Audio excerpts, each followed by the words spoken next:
बिस्मिल्लाहिर्रहमानिर्रहीम। मुसलमान पर कुरान करीम के 3 हुकूक हैं। अल्लाह तबारक व तआला ने हर एक मुसलमान पर कुरान करीम के 3 हुकूक बयान किए हैं। उसमें से पहला हक़ ये है कि कुरान करीम की तिलावत की जाए हरूफ की सही अदायगी और तलफ़्फ़ुज़ के साथ। और कुरान करीम सिर्फ रमज़ान करीम में न पढ़ा जाए, रमज़ानुल मुबारक में न पढ़ा जाए, बल्कि रोज़ाना का मामूल हो।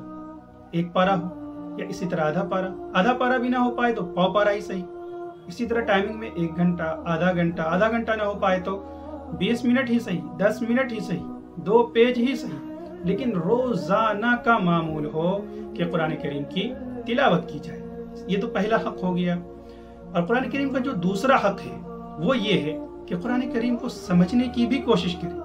कुरान करीम में क्या हिदायत दी गई, किस बात को बताया गया है, इस आयत का तर्जमा क्या है, इस आयत का एक्सप्लेनेशन क्या है, इसको भी समझने की पूरी कोशिश करें। और इसका सबसे आसान तरीका ये है कि बहुत सारे उलमाए किराम की जानिब से कुरान करीम के तराजिम और तफासीर यानी ट्रांसलेशन और एक्सप्लेनेशन लिखे जा चुके हैं। तो हमें चाहिए कि अपने इमाम साहब से या किसी सही आलिम दीन से, हाफिज कुरान से मालूम करें, जिनको इस बारे में मालूम है कि कुरान करीम के तराजिम सही तौर पर कौन से हैं और तफासीर कौन सी है, तो उसे लाया जाए और कुरान करीम की तिलावत के साथ साथ तराजिम व मानी को भी समझने की पूरी कोशिश की जाए।